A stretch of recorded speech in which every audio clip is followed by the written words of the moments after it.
गति 110 शब्द प्रति minute. Editorial dictation. Be ready.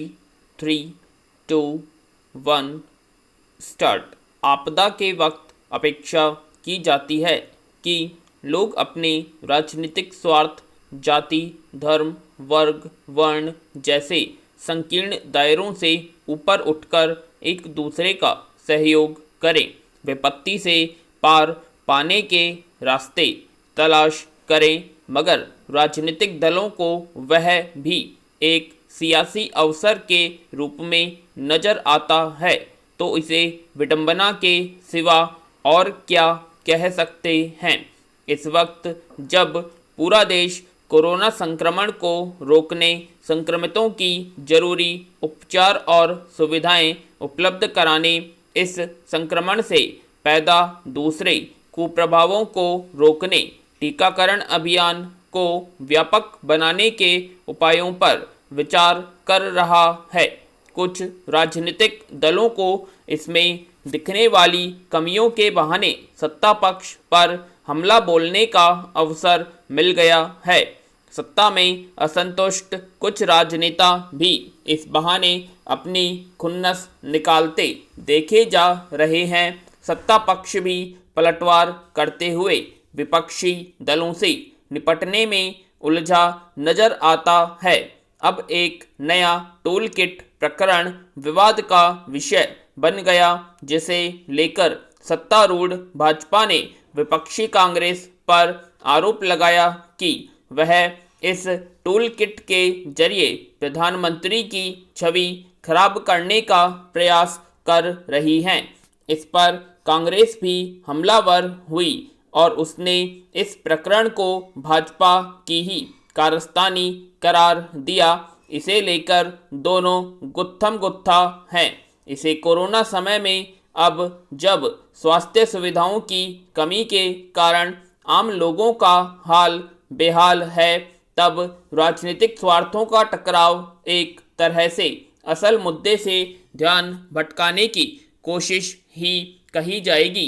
केंद्र ने टीकाकरण उत्सव की घोषणा की तो गैर भाजपा शासित राज्यों ने टीके की कमी का मुद्दा उछाल दिया।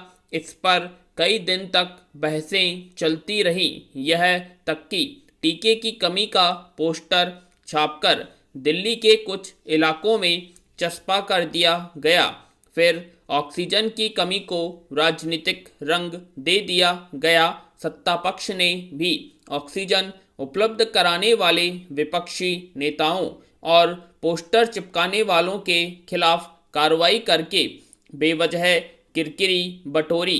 विराम यह मामला कुछ शांत हुआ तो दिल्ली के मुख्यमंत्री ने कोरोना के सिंगापुर स्वरूप और बच्चों के खतरे की आशंका को लेकर ट्वीट करके केंद्र सरकार से टकराव का नया मुद्दा पैदा कर लिया। अब उस बयान से अंतर्राष्ट्रीय संबंधों में दरार का वायरस बताया जा रहा है। उधर पश्चिम बंगाल की मुख्यमंत्री ममता बनर्जी ने मुद्दा बनाया है कि प्रधानमंत्री ने कोरोना को लेकर बुलाई बैठक में उन्हें बोलने का अवसर नहीं दिया। हमारे देश के कुछ लोगों को राजनीतिक नोकझोंक से आनंद मिलता है, इसलिए उन्हें इन गैर जरूरी बयानबाजियों और हरकतों से तोष मिला भी होगा, पर असल समस्या के समाधान की दिशा में इनसे कोई लाभ मिला हो कहा नहीं जा सकता। ऐसे बयानों और आरोप प्रत्यारोप से कुछ देर के लिए आम लोगों का ध्यान भटकाने में जरूर कुछ कामयाबी मिल जाती है, तो क्या राजनीतिक दल अपनी जिम्मेदारियों से मुंह फेरने और नाकामियों पर पर्दा डालने के लिए ऐसा करते हैं? कायदे से सबको साथ मिलकर इस भयावह आपदा से पार पाने के उपायों पर काम करना चाहिए। एक दूसरे पर दोषारोपण करके या अपनी छवि चमकाने की कोशिश में बयानबाजी नहीं। ऐसे समय में जब गांवों में लोग इलाज के अभाव में दम तोड़ रहे हैं, अनेक स्वयंसेवी संगठन और नागरिक संगठन धर्मादा संस्थाएं लोगों की मदद के लिए सराहनीय काम कर रही हैं, तब राजनीतिक दल और सरकारें उनके कंधे से कंधा मिलाकर काम करने के बजाय सियासी स्वार्थ के चलते आपस में उलझी नजर आ रही हैं, तो इसे कोई अच्छी बात नहीं माना जाना चाहिए। पैरा, इसमें कोई शक नहीं कि इजराइल और फिलिस्तीन के बीच विवाद करीब 7 दशक पुराना है, लेकिन पिछले कुछ दिनों से उस समूचे इलाके में जिस तरह का संघर्ष चल रहा है उसने विश्व समुदाय की चिंता बढ़ा दी है। हाल ही में अल अक्सा मस्जिद में नमाज पढ़ने आए फिलिस्तीनियों और इजरायली सैनिकों के बीच झड़प के बाद भड़की हिंसा ने अब जो शक्ल अख्तियार कर ली है, अगर उसे तुरंत नहीं रोका गया तो शायद यह आधुनिक दौर के एक त्रासद टकराव के तौर पर दर्ज होने जा रहा है। सवाल है कि इस संघर्ष को रोकेगा कौन?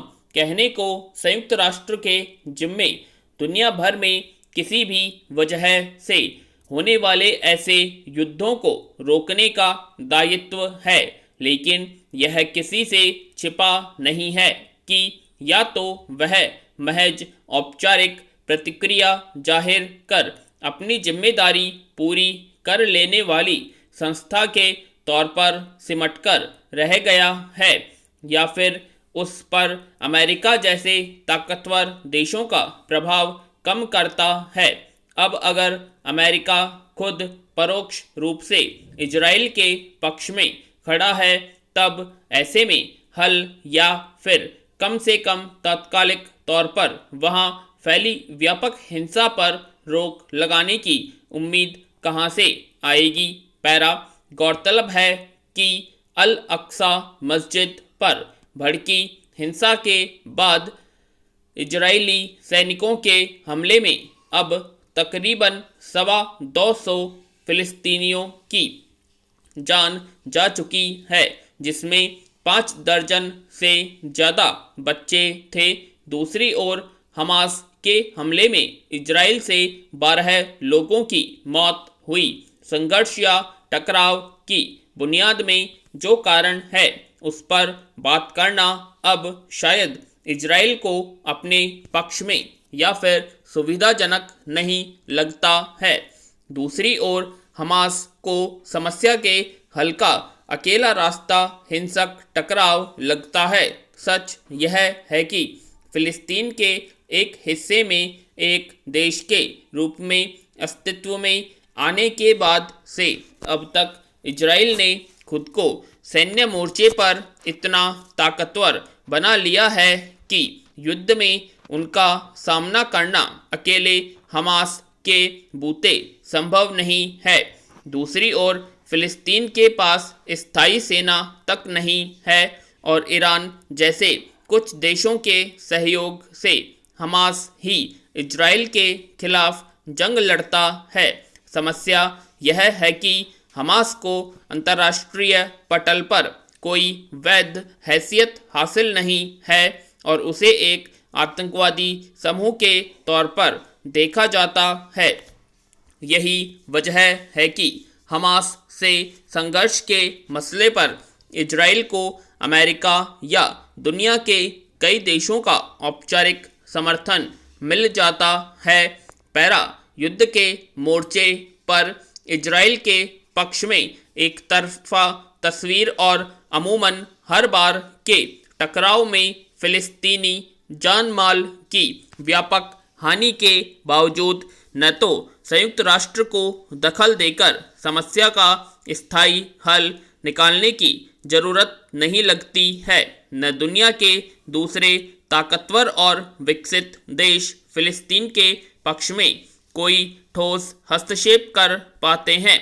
यही वजह है कि हर युद्ध और छोटे मोटे टकराव के मौके पर इजराइल को अपना विस्तार करने का मौका मिल जाता है। वहीं फिलिस्तीन का भौगोलिक क्षेत्र भी सिकुड़ता जा रहा है। अमूमन हर मौके पर मानवाधिकारों की दलील पर दूसरे देशों में दखल देने वाले ताकतवर देश भी इजराइल फिलिस्तीन टकराव में बच्चों समेत भारी तादाद में लोगों के मारे जाने पर अनदेखी करने का रवैया अख्तियार कर लेते हैं। पूर्ण विराम।